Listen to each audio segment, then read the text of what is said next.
Hello दोस्तों। Exam में कुछ भी ना आए तो क्या करें। हाँ दोस्तों, ऐसा बहुत बार होता है कि एग्ज़ाम में जब भी हम बैठते हैं तो हमें कुछ भी समझ नहीं आता। तो उस सिचुएशन में हम क्या करें, ये बहुत इम्पॉर्टेंट है। और ऐसा बहुत सारे बच्चों के साथ होता है, और ऐसा मेरे साथ भी हुआ है। आप लोगों के साथ भी कभी हुआ होगा, और हो सकता है आगे भी ऐसा आपके साथ हो। पेपर में ऐसा बहुत बार होता है कि क्वेश्चन कई बार ऐसे पूछा जाता है कि अब क्वेश्चन का एक भी पार्ट हमें समझ में नहीं आता, या किसी किसी के साथ तो ऐसा सिचुएशन हो जाता है कि उसे पूरा का पूरा पेपर ही समझ में नहीं आता। तो आप उस सिचुएशन में कैसे काम करेंगे, किस तरह से आप क्वेश्चन को अटेम्प्ट करेंगे और पेपर को कंप्लीट करेंगे, आज हम इस वीडियो में यही बात करने वाले हैं। देखिए, अब तो आपके सामने पेपर है और आप बचकर निकल नहीं सकते। पेपर तो आपको करना ही होगा। पेपर में कुछ भी लिखें, जो भी समझ में आ रहा है वो भी लिखें, जो नहीं समझ में आ रहा है लिखना तो पड़ेगा ही पड़ेगा। तो ऐसे सिचुएशन में अगर आप खाली कॉपी देकर आते हैं तो ये 100% श्योरिटी के साथ मैं कह सकता हूँ आप फेल ही होंगे। तो इस सिचुएशन में करना क्या है, आइए मैं आपको बताता हूँ। देखिए, क्या होता है कि 3 टाइप के बच्चे होते हैं। पहला कि एक बच्चा होगा जो क्वेश्चन को पढ़ेगा और क्वेश्चन में जो जो उसे आता होगा उसे टिक कर लेगा और सबसे पहले उसे सॉल्व करेगा। दूसरा टाइप का जो बच्चा है वो पहले देखेगा कौन सा क्वेश्चन सबसे इजी है, कौन सा वो कर सकता है, पहले वो उसे करेगा। और तीसरा बच्चा, उसको क्या होगा, वो पेपर धीरे धीरे पढ़ेगा और एक एक क्वेश्चन को बार बार पढ़ेगा, लेकिन पढ़ने के बाद भी उसे कुछ समझ में नहीं आएगा। तो उस सिचुएशन में क्या करें। देखिए, मैं ये नहीं कह रहा हूँ कि आपको पेपर में कुछ भी समझ में नहीं आएगा। मैं इसके लिए कह रहा हूँ कि पेपर में अगर कोई आपको इस तरह से क्वेश्चन आ जाए कि आपको कई बार पढ़ने के बाद भी वो समझ में ना आए, तो आप उस क्वेश्चन का क्या करेंगे, आज के भी इस वीडियो में हम यही जानेंगे। तो देखिए दोस्तों, इस सिचुएशन में सिर्फ आपका दिमाग, आपका कॉन्फिडेंस और आपका धैर्य है वहाँ पे काम आएगा। और आपका अपनी जो स्किल है, आपके अपने पास जो भी स्किल है उसका यूज़ करके आप पेपर को करेंगे। अब उस पेपर को करेंगे क्या, क्या क्या लिखना है, हम उसमें आज जान लेते हैं। दोस्तों, कुछ बच्चे ऐसे होते हैं जो कि पेपर देखेंगे, ठीक है, पेपर को पढ़ते हैं और उनमें से कुछ समझ में नहीं आता, और इस सिचुएशन में वो घबरा जाते हैं।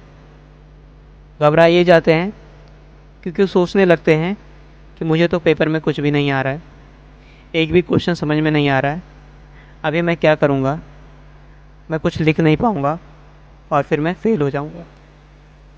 दोस्तों, आप ये टेंशन लेना, ये घबराना, इस सभी से कोई भी फ़ायदा होने वाला नहीं है, क्योंकि अभी आपके पास पेपर आ गया है। आपको 2 से 3 घंटे आपको पेपर में बैठना है, या कहें कि 2 से 3 घंटे आपको एग्ज़ाम हॉल में बैठना ही बैठना है।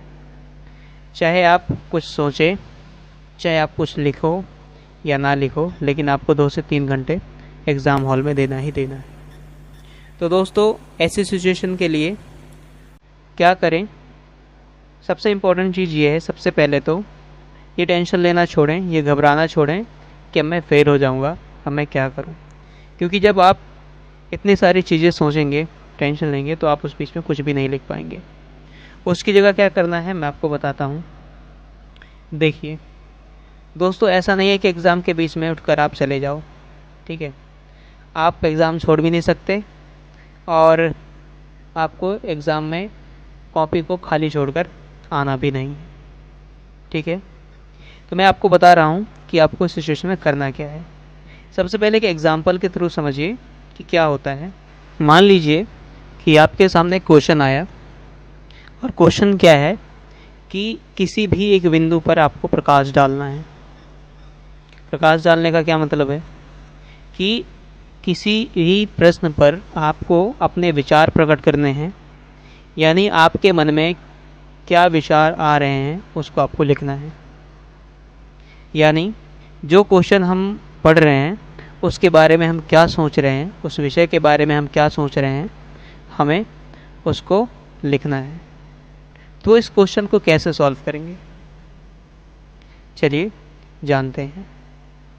देखिए, सबसे पहले आपको करना क्या है। मान लीजिए क्वेश्चन आया कि 1857 की जो क्रांति हुई थी, उस क्रांति में रानी लक्ष्मीबाई, तात्या टोपे व अन्य क्रांतिकारियों का क्या योगदान रहा।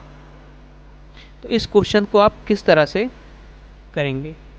सबसे पहले आपके दिमाग में आएगा कि ये जो क्रांति थी कब हुई थी, कैसे हुई, क्या क्या घटनाएं घटी उसमें, किन किन लोगों ने क्या क्या काम किया।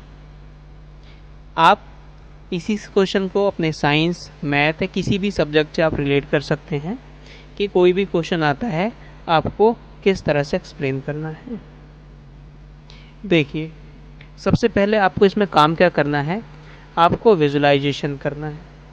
विजुलाइजेशन करना है क्योंकि जब आप विजुलाइजेशन करते हैं, ठीक है, तो आपको लिखने में आसानी होगी।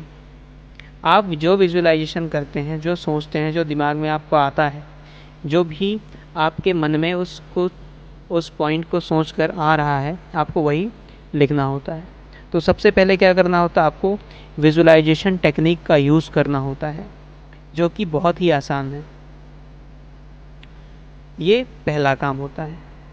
दूसरा काम होता है कि आपने विजुलाइज किया है, जो आपने सोचा है, तो उसको आप, ठीक है, एक सीक्वेंस वाइज लिखें। क्या करना है, एक सीक्वेंस वाइज लिखना है।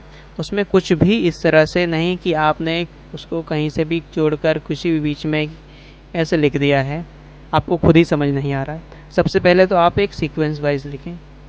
तीसरा काम आपको क्या करना है, तीसरा काम करना है कि आपको, ठीक है, क्वेश्चन पेपर का जो मॉडल है, उसके मॉडल में आपको उसी के अराउंड, उस क्वेश्चन के अराउंड ही जो चीज़ें घटनाएं घटी हैं, आपको वो चीज़ें सोचकर विजुलाइज करके वो लिखना है। तो सबसे इम्पॉर्टेंट काम यही है कि आप जो आंसर लिखें वो क्वेश्चन के अराउंड ही हो। ऐसा नहीं है आपसे पूछा जा रहा है 1857 की क्रांति में क्या हुआ, उसमें रानी लक्ष्मीबाई का क्या योगदान रहा, और उसमें आप महात्मा गांधी जी के बारे में बता रहे हैं कि उन्होंने दांडी मार्च किया था, सविनय अवज्ञा आंदोलन चलाया था, इस तरह से। तो ये तो बिल्कुल क्या हो जाएगा, उसके अपोजिट हो जाएगा। ठीक है, तो आपको क्वेश्चन के अराउंड ही लिखना है। इसमें एक काम कर सकते हैं कि आपको जब इस तरह से कोई क्वेश्चन आए तो उससे रिलेटेड जो भी नाम आपको पता है, जैसे क्वेश्चन में हमने बात की 1857 की क्रांति में, तो इसमें आप मुग़लों के बारे में लिख सकते हैं कि उनका क्या योगदान रहा। बहादुर शाह जफ़र, जैसे कि वो आखिरी बादशाह रहे मुग़ल के। इसके साथ साथ रानी लक्ष्मीबाई, तात्या टोपे, वीर कुंवर सिंह और भी ऐसे बहुत सारे राजा महाराजा हुए जिन्होंने 1857 की क्रांति में अहम भूमिका निभाई। ठीक है, तो सबसे पहले आपने यही सीखा कि सबसे पहले आपको विजुलाइज करना है, क्वेश्चन को एनालाइज करना है, क्वेश्चन को ध्यान से पढ़ना है। और ऐसा कभी नहीं हुआ कि क्वेश्चन में से आपको एक भी शब्द समझ नहीं आ रहा होगा, आपको एक न एक शब्द तो समझ में आ रहा होगा। तो आपको उसी के अराउंड, उसी के सराउंडिंग आपको आंसर करना है। ठीक है, अगर आप इस तरह से करते हैं, ठीक है, आप इस तरह से लिखते हैं, तो आपको फेल नहीं होना है। आप फेल हो ही नहीं सकते, आप 100% पास होंगे और एक अच्छा स्कोर करेंगे। ठीक है, लेकिन कई बार ऐसा हो जाता है कि ऊपर नीचे में जो क्वेश्चन होता है वो रिलेट नहीं हो पाता। ठीक है, तो हम क्या करें, तो उस क्वेश्चन का आंसर कैसे करें। कोई उस क्वेश्चन का आंसर कई अपने तरीके से लिखता है, कोई अपने तरीके से लिखता है, लेकिन मैं बताता हूँ आपको इसमें कैसे करना होता है। देखिए, जब भी आपको ऐसा लगे कि आपका जो क्वेश्चन है एक ही साथ रिलेट हो रहा है, क्योंकि मैं भी समझ सकता हूँ, क्योंकि जब आप क्वेश्चन लिखना शुरू करते हैं तो आपको अगर कुछ भी नहीं आ रहा है तो एक क्वेश्चन का दूसरे क्वेश्चन में आप मर्ज कर देते हैं, आधा उसका आधा इसका, और इस तरह से लिख देते हैं। सबसे पहला यही काम करना है कि इस तरह से बिल्कुल नहीं करना है। आपको क्या करना है, आपके क्वेश्चन के सराउंड ही आंसर लिखना है।